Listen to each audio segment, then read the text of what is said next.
You're watching Ahmednagar City Channel. नाही, आपण जर पाहिलं तुम्ही जे आंदोलन बोलताय ते आंदोलन कर्जत तालुक्यातील अहिल्यानगर जिल्ह्यातील कर्जत तालुक्यामधील एक आंदोलन कशाचं होतं तर ते ह्या महाराष्ट्राचं अर्धदैवत युगपुरुष छत्रपती शिवाजी महाराज यांची तिथं गेल्या काही 4-5 दिवसापूर्वी त्यांच्या प्रतिमेची तिथं विटंबना झालेली होती. त्या घटनेच्या संदर्भामध्ये तिथं एक जमावानं कुठंतरी आपल्या हिंदू समाजाच्या लोकांना टार्गेट करून षड्यंत्रामध्ये अडकवण्याचा प्रयत्न केला आणि जी व्यक्ती ज्याने त्या घटना घडवून आणली म्हणजे छत्रपती शिवाजी महाराजांच्या प्रतिमेची विटंबना केली तर त्याच्यावर कुठलीही कारवाई पोलिसांनी केलेली नव्हती. जे 309 नंबरची FIR या छत्रपती शिवाजी महाराजांचे जे मावळे आहेत त्यांच्यावरती दाखल झाली आणि त्याच्यानंतर म्हणजे आंदोलन होणार, मोर्चा होणार, रास्ता रोको होणार तर त्या कारणानं मग त्यानंतर त्या व्यक्तीवरती केस दाखल झाली आणि आंदोलनाच्या आदल्या दिवशी त्या व्यक्तीला अटक करण्यात आली.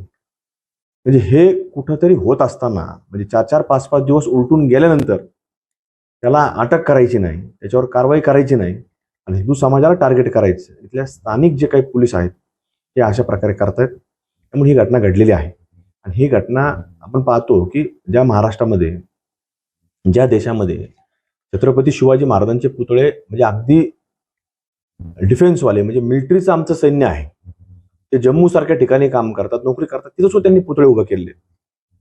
तिथं पुतळ्याचा सन्मान करण्याचं काम ज्यावेळेस तो सैनिक आमचा करतो तिथं मात्र महाराष्ट्रामध्ये कुठंतरी पोलीस प्रशासन इथं असणारं स्थानिक पोलीस प्रशासन, आपण काय सगळेच पोलीस प्रशासन म्हणू शकत नाही पण आमचं असणारं स्थानिक पोलीस प्रशासन याच्यामध्ये कुठेतरी कमी पडतंय. इथं त्यांना छत्रपती शिवाजी महाराजांच्या बाबतीमधली कुठंतरी फार महत्व वाटत नाही अशा प्रकारचा संदेश देण्याचा प्रयत्न या निमित्तानं करतायत आणि म्हणून तिथं रास्ता रोको होता. आम्ही काय कुठल्याही व्यक्ती कोणत्या कारणाकरता गेलेलो नव्हतो. एक लोकप्रतिनिधी म्हणून या महाराष्ट्रामध्ये ज्या वेळेला कुठेतरी अशा घटना घडतात तिथं जाणं त्या लोकांना कुठेतरी लोकशाही मार्गानेच होतं. तिथं काय कुठलाही जमावाने काही वेगळं काही केलेलं नव्हतं, हे लोकशाही मार्गाने केलेलं होतं. म्हणून या घटना वारंवार महाराष्ट्रामध्ये घडतात.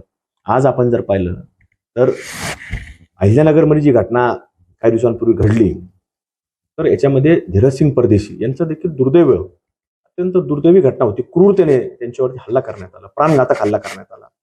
म्हणजे अगदी दुपारपासून त्या घटनेचं प्लॅनिंग करून ती घटना घडून आणली आणि याच्यामध्ये ज्यावेळेस आम्ही पोलिसांच्या विरोधामध्ये तिथं पत्रकार परिषद घेतली, स्थानिक पोलिसांच्या विरोधामध्ये पत्रकार परिषद घेतली की काय ठराविक अधिकारी याच्यामध्ये अशा पद्धतीनं काम करतात की टार्गेटेडली काम करायचं आणि ते टार्गेटेडली काम हे आज आपण कालच्या कर्जत मधल्या मोर्चामध्ये दिसून आलं. त्यामुळं आमच्या सहित जे काही 19 लोकांवरती गुन्हे दाखल झाले तर यामध्ये कुठंतरी हे सगळे म्हणजे धर्माच्या विचारावरती काम करणारे लोक हे कुठंतरी नसलेच पाहिजेत अशा प्रकारची त्यांची धारणा हे आपल्याला पाहायला मिळते. आणि त्यामुळे आपण जर पाहिलं तर 2026 सुरू झालं म्हणजे जानेवारीमध्ये तर आजपर्यंत जवळपास 37 हिंदूंची हत्या या मुसलमान लोकांनी केलेलं आपल्याला इथं एक रेकॉर्ड हे आपल्याला पाहायला मिळतं. 37 म्हणजे जानेवारी महिन्यापासून आज ऑगस्ट महिन्यापर्यंत म्हणजे ह्या घटना 37 घटना अशा घडलेल्या आहेत. त्यामुळं ह्या सगळ्या परिस्थितीमध्ये आम्ही हे सर्व आज जे काही इथं धीरजसिंग परदेशींच्या बाबतीत जे घडलं मुंबईमध्ये आम्ही जे पत्रकार परिषदेत बोललो आम्ही लवकरच मुख्यमंत्री महोदय देवेंद्रजी फडणवीस साहेब यांची भेट घेणार आहोत. यांना देखील ती माहिती आम्ही वस्तुस्थिती देणार आहोत काय घटना घडतात, कशा पद्धतीने घडतात आणि याच्यामध्ये प्रामुख्यानं कशा पद्धतीने सगळं सगळं षडयंत्र हे पुढे चाललेलं आहे. आणि त्याच माध्यमातून कुठंतरी आज सांगलीसारखी घटना आहे या सुद्धा सांगलीमध्ये मला कळालं की सकाळच्याच वेळेला म्हणजे 15 ऑगस्टला सकाळी पहाटे 2 नवरा बायको जे बेळगाववरनं सांगलीमध्ये स्थलांतरित झाले होते. कशा करता एक हिंदू समाजातील विशेषतः मराठा समाजातील ते कुटुंब होतं आणि त्यांच्यावरती म्हणजे ते सर्वसामान्य कुटुंबातले होते म्हणजे मोलमजुरी करणारे लोक होते आणि ते पोटा करता उदरनिर्वाह करता सांगली जिल्ह्यामध्ये स्थलांतरित झालेले होते आणि त्यांच्यावर तिथं प्राणघातक हल्ला करण्यात आला.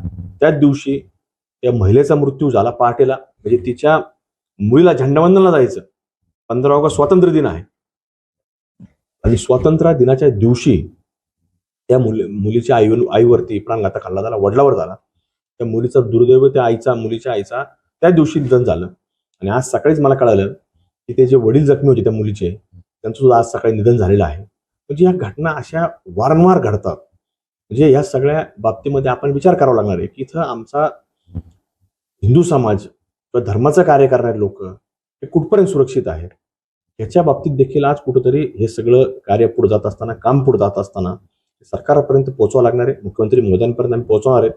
ही सगळी माहिती इथं स्थानिक पोलीस प्रशासन कशा पद्धतीने काम करतं, काय काम करतं, हे देखील आम्ही माहिती तिथपर्यंत पोहोचवणार. कारण त्यांच्यापर्यंत माहिती नसतं. छोट्या मोठ्या घटना घडतात, शेवटी पोलीस त्यांची भूमिका हे ठामपणे मांडत असतं, वारंवार मांडतं आणि शेवटी कागद त्यांच्या हातात असतो.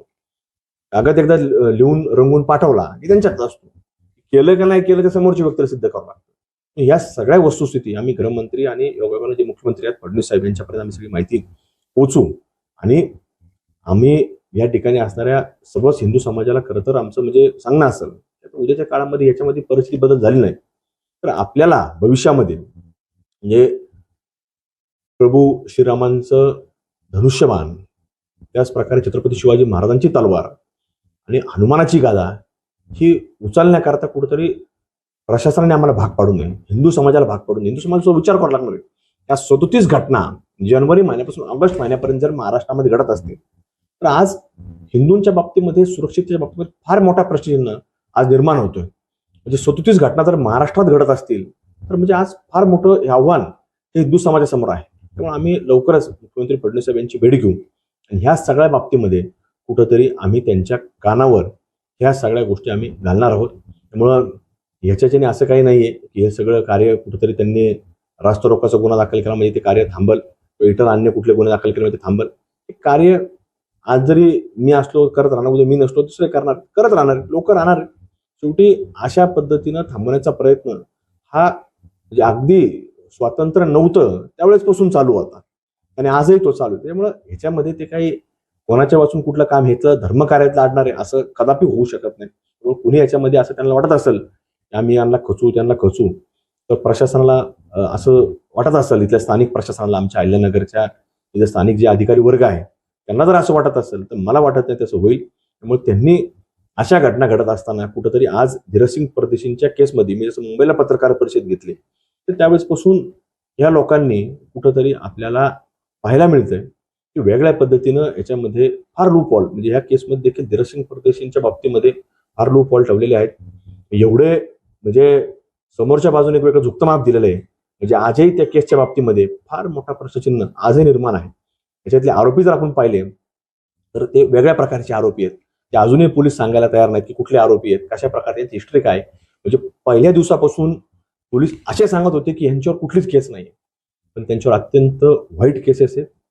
ते पोलिसांनी लवकर जनतेसमोर जाहीर करावं की हे कुठल्या पूर्वीचे आरोपी आहेत, कोणत्या केसमध्ये आरोपी होते, हे पोलिसांनी सांगितलं गेलं पाहिजे. म्हणजे पोलीस कुठेतरी वेगळ्या पद्धतीने दिशाभूल करण्याचा प्रयत्न हे इथंच नाही महाराष्ट्रामध्ये करतायत. इथं अहिल्यानगरमध्ये विशेषतः मला स्वतःला अनुभवायला ते अनेक वेळाला मिळतं आणि त्यामुळं आज हा सगळा प्रकार आज आपल्याला घडत असताना पाहायला मिळतो. त्यामुळं ह्याच्यामध्ये कुठलंही याच्यामध्ये काम करणारे लोक हे काही अशा केसेसनी पुढे खचून. कॉंग्रॅच्युलेशन्स वहिनी, बाळ झाल्याबद्दल. पण मी ऐकलंय डिलिव्हरी फार क्रिटिकल होती. आता ठीक आहे ना सगळं? अगं होता थोडा प्रॉब्लेम, पण स्त्रियांच्या आरोग्याची संपूर्ण काळजी घेणारं मातृसेवा होतं ना साथीला. सगळं सुरळीत झालं. किशोर वयापासून ते रजो निवृत्तीपर्यंत स्त्रीच्या आरोग्याची संपूर्ण काळजी घेणारं अहमदनगरमधील पहिलं स्त्री रुग्णालय Matruseva women's hospital, obstetric ICU. किशोरवयीन आणि विवाहपूर्व समुपदेशन, गरोदर माता तपासणी आणि प्रसूती, पहिल्या सिझेरियन नंतर नॉर्मल डिलिव्हरीची सोय. मातृसेवा विमेन्स हॉस्पिटल, सक्कर चौक, नवीन टिळक रोड, अहमदनगर. फोन 9850 20 0017.